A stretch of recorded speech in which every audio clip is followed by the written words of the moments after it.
I really feel super strongly that as entrepreneurs, we can't accept those trade-offs that you work hard and then if it all works out later in life, you can enjoy your kids or you can be healthy or whatever the trade-off is. So I spent a lot of years with the only two things in the world was whatever business I was running and time with my family, which I optimized for very hard.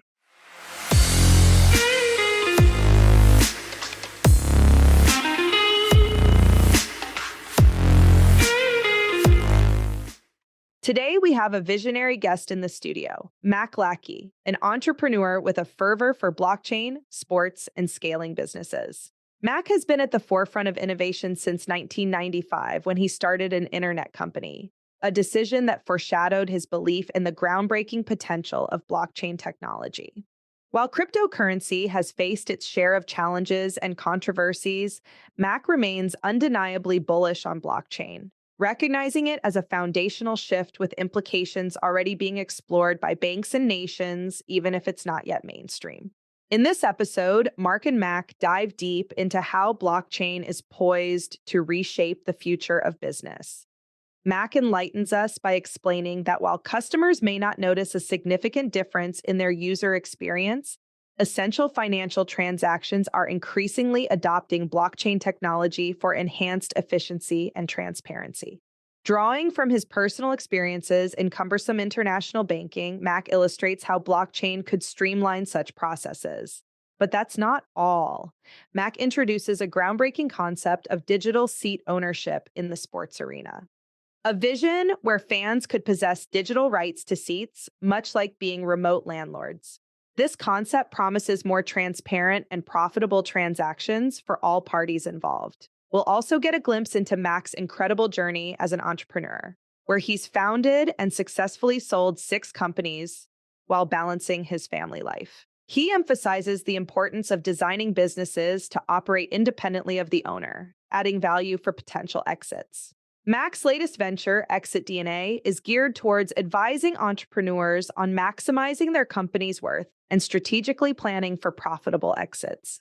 Join Mark and Mac for a thought-provoking discussion that promises to reshape your perspective on the future of technology, business, and sports. Enjoy the show. Good morning and welcome everybody to the Hero of the Hour podcast. I'm here with Mac Lackey. Mac, you talk about you talk on your website about 3 passions: your passion of blockchain, your passion of sports, and your passion of scaling. I am a huge fan of sports and scaling. I've not become a fan of blockchain yet, even though I've spent a lot of time studying it. Tell me why I should be a fan of blockchain. So, yeah, it's a good question. I believe that blockchain is one of those innovations that, for me, it sort of rewinds back to early in my career. I started my first company in the first quarter of 1995. Right after Netscape launched the commercial web browser, I launched an internet company. And at that point, I believed that the internet was going to change everything. And it's easy to see looking backwards that it did. Most of our lives are affected it every day. But at that point, I had really smart people, mentors, business leaders telling me it was a fad. No one would ever put a credit card on the internet and all of these things that I just fundamentally believed it was a better technology and it was going to create massive change and therefore create opportunity. I look at blockchain in kind of a similar way. It's probably the first time in my career, even though I've been very fortunate to have a number of companies and exits and things like that, that I felt like this is an innovation that is literally going to affect just about every business, every bank, every e-commerce company, the way we work, the way we track things. And so even though it hasn't rolled out in a mainstream way, I think it has that type of implications. And, all of the sudden, we've all seen artificial intelligence feels like another one of those. Like it just is hard to imagine it not impacting every aspect of our life. Blockchain has lost some external momentum in terms of the press, and AI has replaced some of that.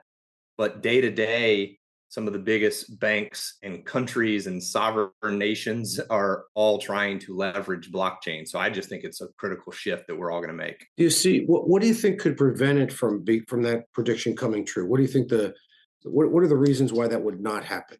Well, I think what we're seeing right now is certainly the Again, the public face of blockchain also looks like crypto, and crypto has been, wrought with fraud and deception and all kinds of sketchy things that are really making people nervous. Again, a lot of this happened in the mid 90s around the web, similar things.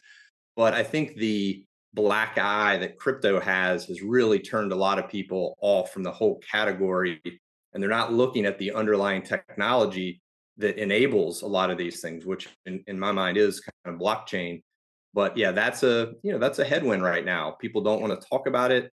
People are nervous about it. So I think that has to kind of work its way through the system. I think people are slowly, you mentioned AI. I think people are slowly seeing, or maybe not slowly is the right word, quickly seeing different ways how chat GPT and things are influencing their business and what the possibilities are there. What do you think blockchain? Let's stay on blockchain just for a second, as it's one of your passions. And I just need to know more about it. Yeah. What do you think? How do you think, if you fast forward 3 years or 5 years, or you pick the time frame, how do you think specifically it'll impact businesses? So if I own a business and I'm listening to this podcast, what do you think blockchain could look like in my life in 3 to 5 years? Well, what's really interesting about it from my perspective is it probably won't look that much different. What will happen is, again, if you go back to the web, that sort of internet protocols using domain names and HTTP standards, those things now have replaced massive client server networks and banking systems and the way people do literally everything. I mean, most businesses, at least most modern businesses, are using, QuickBooks Online or Salesforce.com or some of these tools that are 100% on internet rails. They're not sitting on any other type of technology. And slowly but surely, similar things are happening with blockchain, where I'll give you a perfect example that I'm struggling with, even personally. I am a resident primarily of the United States. I'm currently in Barcelona. I own a soccer team in the south of Spain. And when I'm wiring money, which I was trying to do this morning from UBS to our bank in Spain, I'm paying euro conversions. I'm having trouble tracking things. I'm paying exchange rates. And to me, when all of that is sitting on a blockchain, it's basically immediately obvious where my money is. There is no question about any fees associated with it. It's complete provenance and transparency. And why I can't do that with my own money from one of my accounts to another one of my accounts is crazy to me. But that's the modern banking system, which blockchain and some of these other innovations are slowly going to change. And another thing which you may have seen, you mentioned, seeing my site and some of my passions. We filed a patent around a concept called digital seat ownership, and the idea there is quite simply, if I am a fan of a sport or an entertainer or a venue anywhere in the world, I don't understand why I can't effectively be a remote landlord. Just like a landlord owns an apartment and has a tenant, why can I not be a fan and benefit from people buying the season tickets and sitting in, quote, my seats in the stadium? Or if there's a special event, why can't I have immediate digital access to that? And so I think all of those things are going to move to kind of crypto and blockchain rails, but it'll still feel like you're going on the internet and you're sending money, or you're buying a ticket, or you're reserving season tickets. It's just that the actual transactions will all take place on the blockchain. I mean, it's all about disintermediation, the middleman, whether it be banks or StubHub or the teams itself. Although I have to tell you that some of the sports have done a pretty good job at keeping you from transferring your tickets. Anything from making it impossible to do it electronically to actually taking away your season tickets if you do it. Yeah, when my family moved to Barcelona many years ago, I was a huge fan of FC Barcelona, the team, and I wanted season tickets. And there's a 100,000 person waiting list to get season tickets. And I went to the black market, and 24 hours later, I bought season tickets that were amazing on the 50-yard line. But what kept going through my mind, and again, many years later, led to the creation of what we call DSOs, or digital seat ownership, was the fact that Barcelona doesn't know that transaction happened and that I'm sitting in their stadium. They don't know who's in their stadium. They think season ticket holders are. There's all these people that are doing these black market transactions. And more concerning, they didn't make $1 on that transaction. I paid a massive premium. And if you have a 98,000 seat stadium like they do, and people are doing these transactions, there's a lot of money at stake. And so shifting these things to blockchain, I think they will go from trying to prevent you from doing these transactions to saying, go ahead, because if Mac decides to sell his tickets to Mark, we're going to know who owns them, how much was paid, and the money can automatically, via a smart contract, pay our commission. We don't have to do anything. It's just perfectly transparent. So I believe that's going to. How is that different than some of the Serie A, like in Italy, where because of the rioting between cross fans, you have to give the name and the address of the person that's sitting in that seat? Is that and even, not that anyone ever sits in their seats in a football stadium, but it's I think they're trying different things, but I think your point is that it's going to evolve. Tell me what else you. Yeah. By the way, one of my two favorite restaurants in the entire world is in Barcelona. Tickets. So really, talk about tickets. Okay. Have you been there before? No, I haven't actually. It is I was not there for dinner. I was there for lunch, and lunch was a beautiful lunch. Like any five-star resort or a restaurant, rather a Michelin star restaurant. But then you make a reservation for dessert, and it's something out of like Willy Wonka and the Chocolate Factory. And it's a special event. It's an event. So I encourage you to take a friend or a family or something to that. Where do you spend the rest of the time when you're not in Barcelona? So we own a soccer team in southern Spain, which is technically the town is Algeciras. It's right on the Strait of Gibraltar, at the bottom of Spain. You can see the Rock of Gibraltar over the back of our stadium, and you can see Morocco 14 kilometers right across the water. So it's this beautiful part of southern Spain at the bottom of the Costa del Sol. And so I basically I'm down for every home match and some of our away games. So I'll head down Friday. We have a match on Saturday from Barcelona to southern Spain, and it's been kind of a fun new chapter. I'm in a new chapter in life, being effectively an empty nester, my wife and I. So that's been created a little bit more ability to do some of the travel that we were prioritizing before with our family, but of course you're dictated by their schedules. My daughter's schedules dictated everything, and now we have a lot more freedom. So yeah, we're used to paying 3x for a hotel room Christmas week and Thanksgiving week and President's Week in the U.S. Exactly. So yeah, that's right. It's nice to pay a reasonable rate for a room or for travel. Being able to go anytime you want to do. The other thing, staying on sports, is tell our viewers more about the Football Coalition. I thought that was absolutely fascinating. Tell me. Yeah. So, quick sort of background, before I started my first business, my entire life as a child was related to soccer. All of my passions and goals and dreams were playing in college and playing professionally and being an All-American. Those were the things I ever thought about as a kid. And so soccer, was a very, very big part of my life. And fortunately, I checked off a lot of my goals along the way. And then when I entered the business world, I really always kept that passion. A lot of my companies over the years had a soccer theme or a soccer customer base. I kept kind of circling back around to this area that I was passionate about. And long story short, when we initially moved to Barcelona, which was in about 2014, as a family, I was pretty shocked by the size of the organizations. Like Barcelona and Real Madrid are some of the most valuable sports franchises on earth, up there with above actually the Yankees and Cowboys and things like that. But they also, the experience at those matches was very different. There's no 2-hour pregame tailgate, and there's no post-game bar scene, and people literally show up for the matches 10 minutes before kickoff, and at the final whistle it empties out. 100,000 people just dissipate. And so I kept thinking, some of the US style sports and entertainment fusion has to be coming to Europe, because there's a huge benefit to fans because it's more fun and engaging and it extends the life of an event. But it's also really good for owners because they monetize all these other aspects. So, very long story short, I had this kind of idea when we were living here that in my retirement, which I thought would be, much further down the road, I would love to buy a lower division, second, third division team somewhere in Spain, and as a kind of a hobby, just run a team. And I decided a couple years ago that I wanted to take a look and see what that looked like.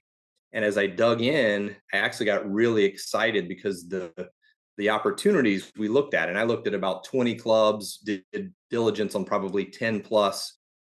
Everyone I looked at had similar characteristics. These are typically 50 to 100 years old, so incredible history, passionate fan base, but very few of them are run professionally as a business. They have no revenue streams outside of ticket sales. They have no, some of the things we talked about, entertainment wrapped around it. So I got really excited and said, I'm going to create a holding company called Football Coalition that's going to endeavor to change that. We're going to buy a club, potentially multiple clubs, which is kind of our plan, and really try to bring some of the business and entertainment value to what are traditional soccer or football assets. So that's kind of what we set out to do, and we completed our first acquisition, which has been awesome. And just kind of looking at now, we have more opportunities than I think we have time. Now that we're on the ground, it's truly eye-opening to see how many things they could have and should have done over the years. It's interesting as a businessman. I think it's absolutely flat out brilliant. As a hardcore sports fan, I'm appalled for this reason. Like, I'll give you an example for three reasons. Like, you'll go to Citi Field to see the Mets, and they have a little mini fungo hitting station out in the outfield. So you have to wait in line for about 2 or 3 innings to let your kid take 3 fungo swings in the mini Citi Field, or you miss 3 innings of the game, or going to MetLife Stadium to see the Giants play football, or the Knicks to see the Knicks play basketball at the Garden. They have a private club, say at halftime or between periods. And it seems by the time the people have their cocktail and there's something to eat, they've missed half the second period or half the second half. So the seats are empty because they've made it too much of an experience. Right. And then on top of that, the other thing that ticks me off as a sports fan is that then it allows the people that are not the hardcore fans to come in. They could care less. They're there for the experience. But as a business owner, I mean, it is flat out brilliant. And obviously, you're bringing sports to a lot of people that would not, be stepping into your venue. So, I mean, which leads me into, I think people should know, that I didn't have you on to talk about your your sports ownership. Well, I did, but that was one of the topics. Why don't you just tell people about the 6 companies that you founded and sold, and then kind of take that, then kind of take us into what you're doing right now. So, yeah, I guess I really I described the early part of my life, which was kind of soccer, and from the moment I started my first business back in '95. Everything really switched. I became a passionate entrepreneur.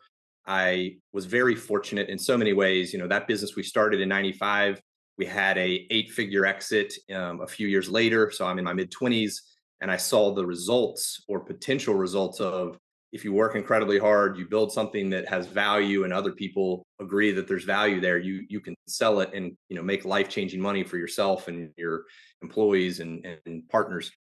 And so I had, a really positive experience with my first business. And I just said, I'm going to spend my life as an entrepreneur. I'm just super passionate about building things. And then I started my second company, and it was actually soccer related. And very quickly, sign of the times during the .com kind of, explosion, I built, scaled up and sold a company in less than 2 years for 8 figures again. And so it was just this really positive, virtuous sort of cycle. But the other thing that happened right before, or about a month actually after I sold that second company, is my daughter was born, my first daughter. And I thought to myself, every moment up until now, I've effectively been a workaholic. I was married and my wife was very understanding, but I was working 7 days a week. I would sometimes fall asleep on the floor in the office and she'd call me and tell me to come home. And it was Right. just, I defined myself as I just work. That's what I know how to do. And so I had this real interesting conflict of how do I become the kind of dad that's going to be home every night at 5 o'clock and coach the teams and carve the pumpkins when I'm a total workaholic.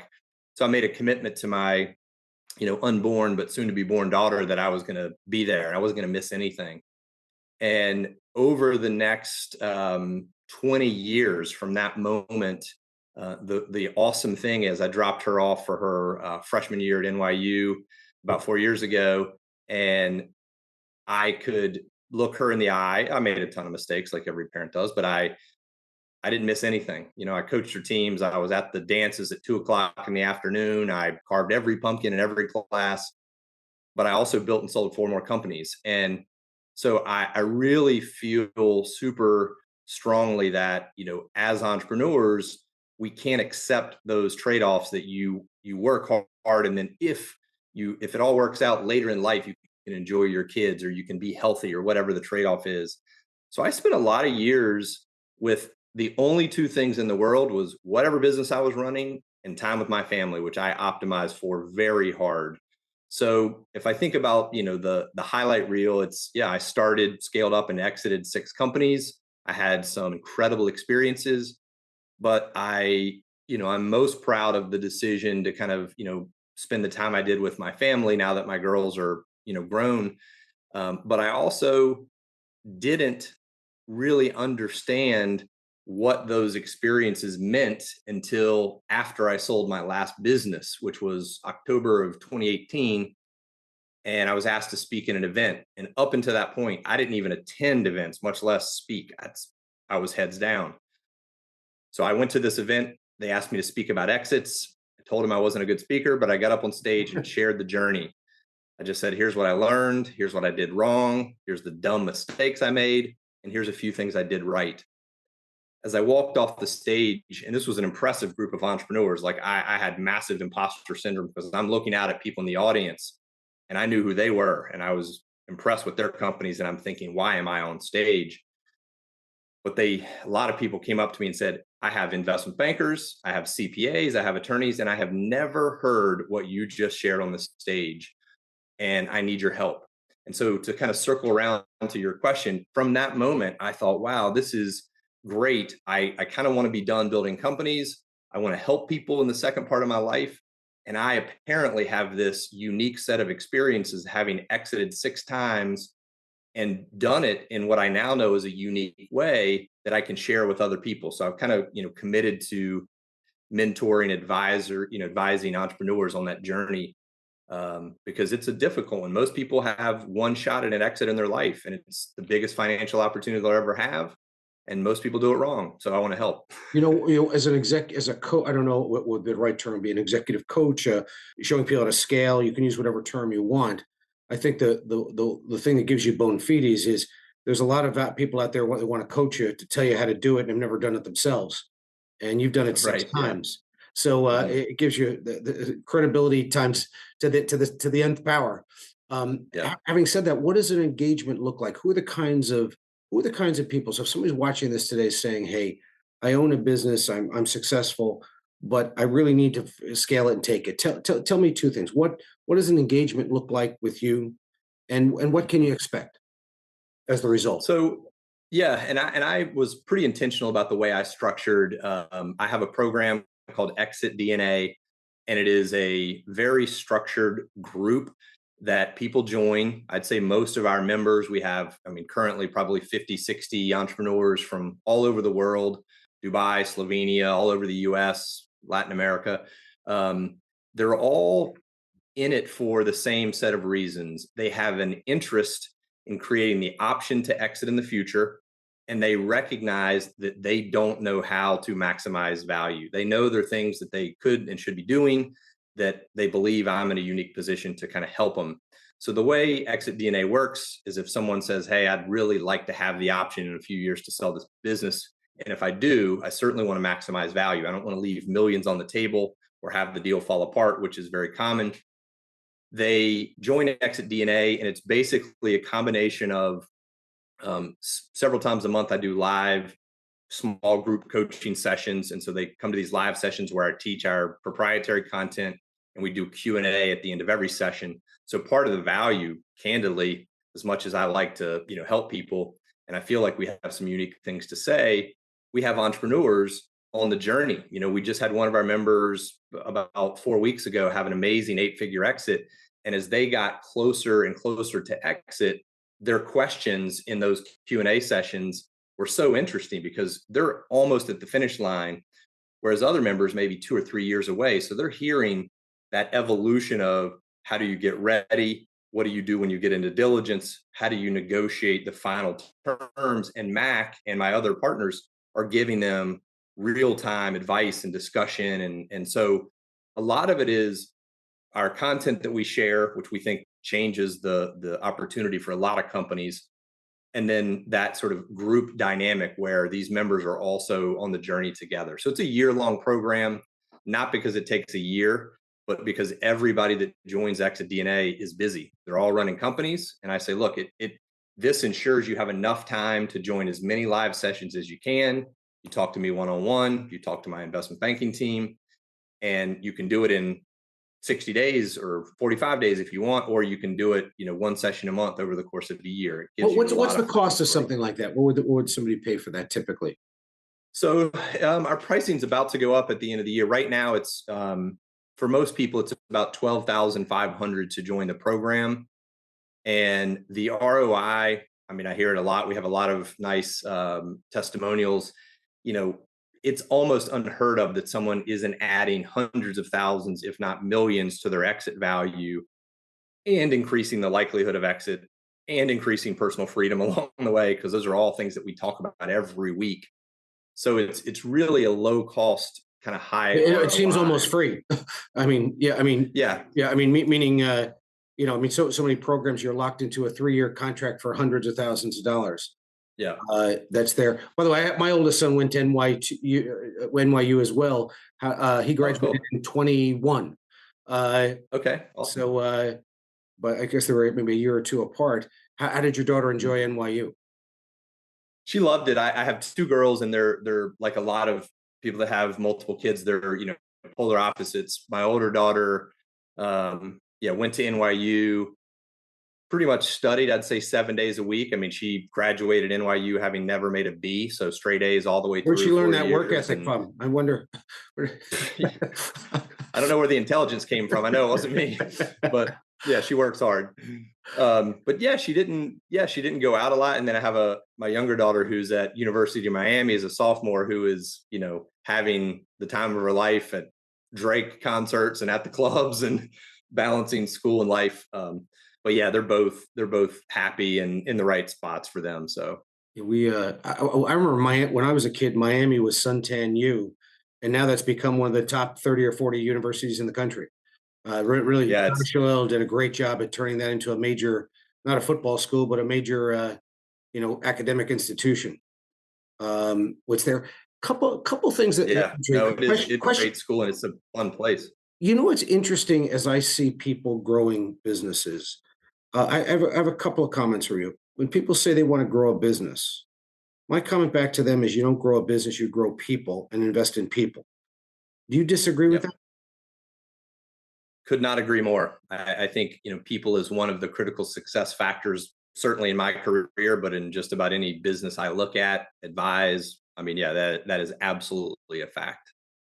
And the other thing that is also I find interesting, and maybe you could comment on this too, is I find that I love the word that you use. You don't talk about growth, you talk about scaling. And so the idea is, I think that it's easier for people to concentrate on growing the business, but they're not scaling in the sense that it doesn't make that big a difference if you grow your business by 50%, if your expenses go up by 50 or 60% to get there. There's not any scaling going on. Any comment about people that you may be listening to this that says, hey, my top line is growing very nicely. I'm very pleased with that. But at the end of the day, I'm not necessarily sure I'm really scaling. Well, I think it's a really important point that you're making, because the other thing, which is why I love what I'm doing with founders and entrepreneurs right now, is we talk so much about creating the option to exit.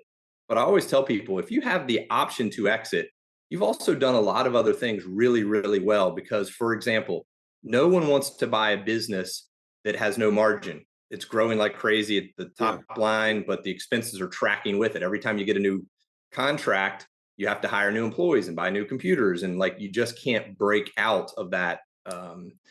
That issue. And the other one, which is really important for entrepreneurs, is no one wants to buy a business that the entrepreneur is in the critical path of everything. You have to have your business designed so that it runs the same whether Mac is in the office or not, whether Mac is on a sales call. And I learned that very quickly, because thankfully for me, I was so focused on prioritizing time with my family. I was just getting up and leaving and saying, someone else take the mic. I mean, I'm going home. And what happened is I saw very, very quickly, if I remove myself and if I have the right people, if I've hired them well, if I've trained them well, they're going to actually step up bigger and faster and take on more responsibility, which is really positive for me on a personal level because I have a lot more freedom. It also adds a lot of exit value because I can find lots of people that would say, I'd love to buy one of Mac's companies. I don't even know if he's working anymore. He's never in the office, and they're still doing great. So there's really good high correlation between personal freedom, scale, and exit value. So if you're designing it and thinking about exit all the time, and would someone like the way my business runs, it forces you to think about things like, is it truly scaling? Are we creating personal freedom? Because some of my companies, it would have been easy for someone to say, I want to buy that company because I want Mac. And I never wanted that. I didn't want a 5-year employment agreement. And, I wanted to say, no, the business is great. It runs without me. Look how good my team is. Look at the SOPs that manage our business, and our processes are flawless. And then they could say, yeah, you're right, Mac, we'd love you to consult for a little bit, but you can move on with life. That's the perfect world. So I got to tell you, I know a lot of people that could benefit from what you do, and that's one of the reasons I wanted to have you on the show today. How can people get in touch with you? How can people find out more about the program to see if it's right for them? So there's thank you for that. I appreciate that, the kind words. And I love helping people. So certainly anyone you think I should help, I would love to. I wrote an ebook which I was selling. I sold thousands and thousands of it online, and then I made it free. So at exitdna.com/book, you can download a very simple, actionable ebook that tells you some of the things we've talked about today. 4 critical steps I think every entrepreneur should make. And then on the core site, exitdna.com, it talks a little bit about our program. You can see some testimonials and get a sense of what we do. So those are Just give me that again. Just say that one more time. It's exitdna.com, and then /book for the ebook, or just exitdna.com for the main site. Well, Mac, I want to tell you that if one of my pet peeves is that people who own businesses think they're entrepreneurs when they bought themselves a job. And I think that if they had access to some of your technology and wisdom, I think that they could make that leap from business owner to entrepreneur in a nanosecond. And I want to encourage anybody who's watched this to explore exitdna.com. I want to thank you for talking to us this morning across the pond. And I'm sure that you and I will be in touch, because I think what you're doing is of great value to many people. Well, thank you so much for having me, and it's been a pleasure. Thanks so much, Mac. That wraps up another episode of the Hero of the Hour podcast. I'm Mark B. Murphy, and thank you all for stopping by.